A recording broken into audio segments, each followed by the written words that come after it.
Savings. This is Tony Novak here to share some tips on saving taxes and staying out of tax trouble.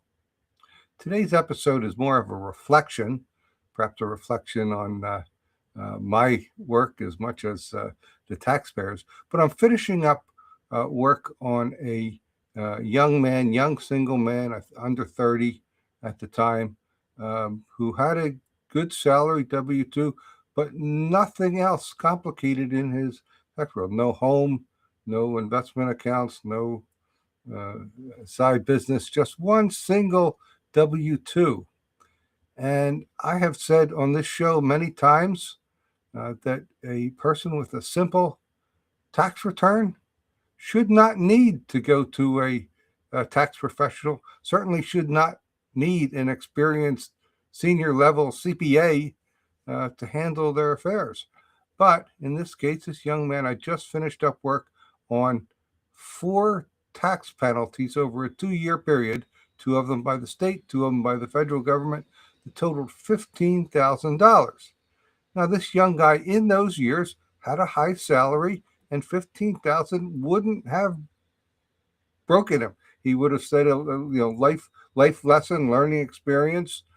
He made some mistakes. He filed late. He paid late. He didn't communicate with his payroll company when he moved to a different state. So these kind of normal life mistakes, learning lessons. But in this case, what stands out, what jumps out at me and causes me to reflect, is the fact that after those 2 years, he became unemployed and has no earned income since then. So that $15,000 is a serious consideration. And I wonder, what should someone like that be advised? If I say you have a simple W-2, and he did. He was a tech guy. He just went on, used the free file system, and filed it on his own, and made these mistakes. But I wonder if I should rethink and revise my own advice. If your income is in the $200,000 plus range, and you're getting your tax information online, I think that's probably a recipe for a screw up eventually, just a matter of time. If your income is in that level, don't be a cheapskate.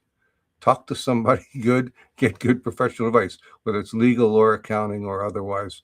When your income is of a serious amount where even a small mistake has big consequences, in his case, so I would have charged him $2,000. I'm charging him $2,000 now, but that's a small fraction of the $15,000 that he would have saved simply by talking to somebody a lot sooner. So that's my thoughts. Would welcome feedback or comments, what you think about that type of situation.